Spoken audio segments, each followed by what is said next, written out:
வணக்கம் friends, welcome to the channel Unlock Civil Engineering. நம்ம இன்னைக்கு பார்க்க போகிறது deformation of a bar under axial load. அதான் இன்னைக்கு நம்ம பார்க்க போகிறோம். ஸோ இந்த மாதிரி ஒரு யூனிஃபார்ம் பார் இருக்கு, அதோட லென்த் வந்து L, கிராஸ் செக்ஷன் வந்து A. அது நம்ம P அப்படின்ற லோடு கொடுத்து டென்சைல் ஃபோர்ஸ் கொடுத்து இழுக்கிறோம். ஸோ இங்கே மேலே வந்து ஒரு எண்டு வந்து ஃபிக்ஸ்டாக இருக்கு.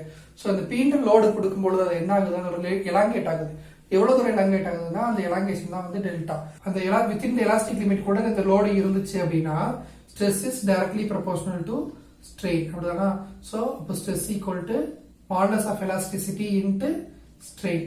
அப்போ ஸ்ட்ரெஸ்ன்றது லோடு பை ஏரியா, அப்போ P by A. Young's modulus அப்படியே இருக்கும். ஸ்ட்ரெயின்ன்றது changing length by original length. நான் அதை வந்து டெல்டா எல்னு எடுத்துக்கிறேன். ஓகேவா? ஸோ இப்போ நமக்கு என்ன தேவைன்னா அந்த டெல்டா எல் மட்டும் தேவை. ஸோ அந்த டெல்டா எல்ல மட்டும் இங்கே வச்சுட்டோம் அப்படின்னா இங்கே என்ன இருக்கும்? PL by AE. இதுதான் வந்து அந்த பாரோட எலாங்கேஷனுக்கான ஃபார்முலா. அடுத்து நம்ம பார்க்க போகிறது ஸ்டெப்டு பார்ஸ். ஸ்டெப்டு பார்ஸ்ல வந்துட்டு லோட் ஆக்ட் ஆகும்போது இந்த மாதிரி டிஃபர்மேஷன் இருக்கு அப்படின்றத பார்க்க போகிறோம். ஸோ இதான் வந்து ஒரு ஸ்டெப்டு பார் எடுத்துக்குவோம். இதில் வந்து ஒவ்வொரு செக்மெண்ட்டாக நான் எடுத்துக்கிறேன். இதை நான் 1ன்னு எடுத்துக்கிறேன், இதை நான் 2ன்னு எடுத்துக்கிறேன். இது தேர்ட் செக்மெண்ட். இதோட லென்த் வந்து L1, area A1, Young's modulus வந்து E1. அந்த மாதிரி மூணு பார்ட்டாக நான் எடுத்துக்கிறேன். ஸோ இது கான்ஸ்டன்டாக வந்து Pன்ற ஒரு லோடு வந்து அப்ளை பண்ணுறேன். ஸோ Pன்ற லோடு அப்ளை பண்ணும்போது எனக்கு டோட்டல் டெல்டா அப்படிங்கும்போது பார்த்தோம் அப்படின்னா இந்த P ஒரே ஒரு லோடு தானே, சிங்கிள் லோடு.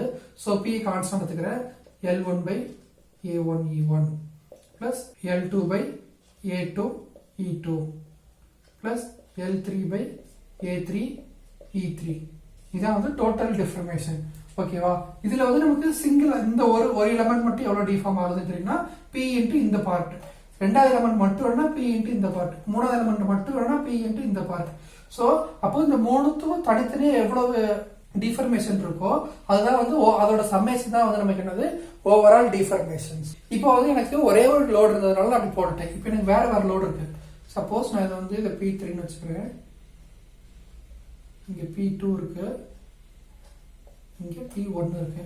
ஸோ இப்போ நான் என்ன பண்ணணும் அப்படின்னு சொல்லி பார்த்தோம் அப்படின்னா ஒவ்வொரு செக்மெண்ட்ல இருக்கக்கூடிய நெட் ஃபோர்ஸை வந்து நான் வந்து கால்குலேட் பண்ணணும். ஸோ இங்க இருக்கக்கூடிய நெட் ஃபோர்ஸ் என்ன அப்படின்னு சொல்லி பார்த்தோம் அப்படின்னா ஓவராலா மொத்தம் என்ன, இந்த ஃபோர்ஸும் சேர்ந்து இதில் கான்ட்ரிபியூட் பண்ணுது. P3 P2 ரெண்டும் சேர்ந்துமே வந்து இந்த கீழே பக்கம் இருக்கும். ஸோ அதில் கான்ட்ரிபியூட் பண்ணுது. அதனால இங்க டெல்டா 1 அப்படின்றது எனக்கு என்னெல்லாம் இருக்கும் லோடு அப்படி பார்த்தோம்னா P3 plus P2 minus P1. அப்போ அடுத்து இந்த length. So L1 by A1 E1. இதே மாதிரி டெல்டா 2 வேணும் அப்படின்னா அது நெட் ஃபோர்ஸ் என்ன அப்படின்னு சொல்லி பார்த்தோம்னா P2 அண்ட் P3 மட்டும்தான்.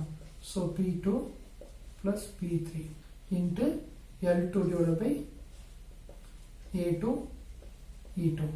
அடுத்து தேர்ட் பார்ட்டுக்கு வேணும் அப்படின்னா இங்கே நெட் ஃபோர்ஸ் வந்து P3 மட்டும்தான். So P3 into L3 divide by A3 E3. So இந்த மூணுத்தையும் ஆட் பண்ணோம். ஓவரால் டிஃபரன்ஸ் எனக்கு வேணும் அப்படின்னா delta equal to delta 1 plus delta 2 plus delta 3. இந்த மூணுத்தையும் ஆட் பண்ணோம் அப்படின்னா வந்து எனக்கு ஓவரால் டிஃப்ளெக்ஷன் வந்து கிடைக்கும். ஸோ இந்த மாதிரி ஸ்டெப்டு பார்ல வந்து அடிக்கடி வந்து கேட்ல வந்து ப்ராப்ளம்ஸ் வந்து கேட்கறாங்க. அதனால நெட் ஃபோர்ஸ் தான் அங்கே போடணும் அப்படின்றத மட்டும் ஞாபகம் வச்சுக்கோங்க. அடுத்தது நம்ம பார்க்க போகிறது காம்போசிட் பார். இந்த மாதிரி ஒரு காம்போசிட் பார் இருக்கு. இது வந்து சர்க்கிள் கிராஸ் செக்ஷன்.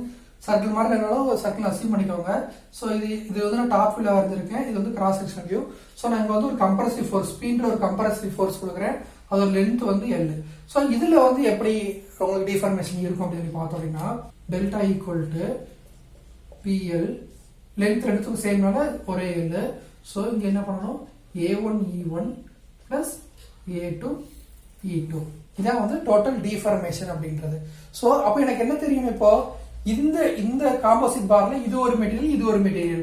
ஸோ எனக்கு இதுக்கு எவ்வளவு லோடு ஷேர் ஆயிருக்கு, இது எவ்வளவு லோடு எடுத்திருக்கு.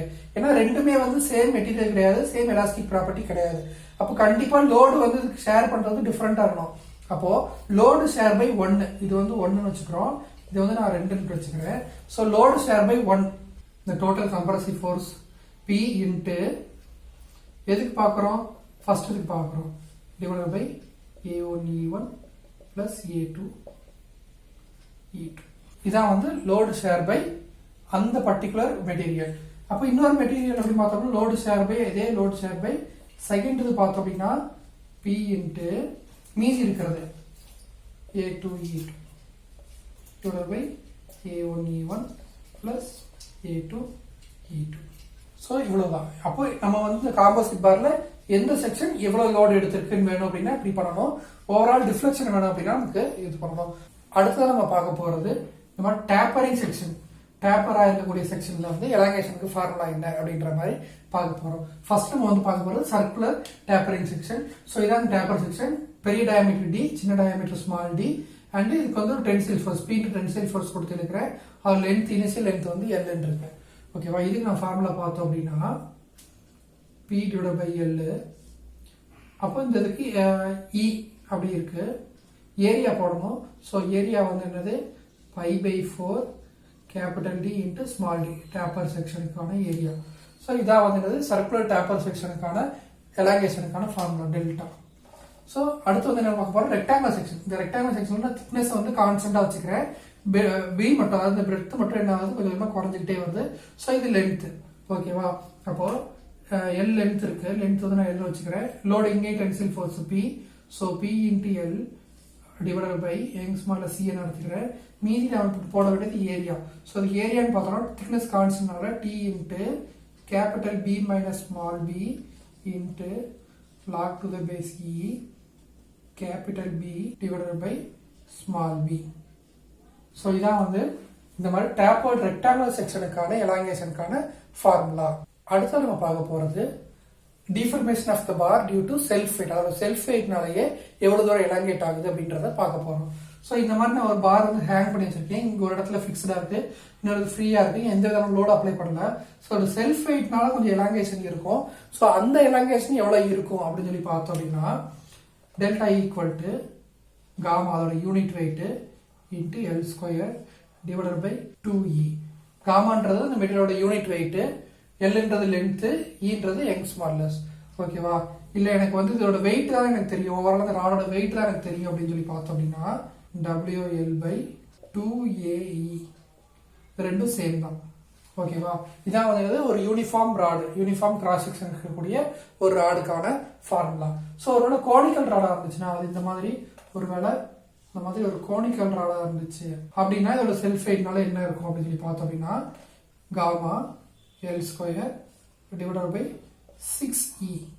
இதான் வந்து ஒரு கோனிக்கல் ராடுக்கான செல்ஃப் வெயிட் டிஃப்ளெக்ஷனுக்கான ஃபார்முலா. ஸோ நம்ம இன்னைக்கு கிளாஸ்ல நிறைய ஃபார்முலாஸ் எல்லாம் பார்த்தோம். இந்த ஃபார்முலாஸை பேஸ் பண்ணி நிறைய தடவை கேட்ல வந்து நிறைய கொஸ்டின்ஸ் கேட்டிருக்காங்க. ஸோ இன்னைக்கு பார்த்து எல்லாமே உங்களுக்கு புரிஞ்சிருக்கும்னு நினைக்கிறேன். ஏதாச்சும் டவுட் இருந்தால் கமெண்ட்ல மென்ஷன் பண்ணுங்க. இந்த வீடியோ லைக் பண்ணுங்க, உங்க ஃப்ரெண்ட்ஸ் எல்லாத்துக்கும் ஷேர் பண்ணுங்க. தேங்க்யூ.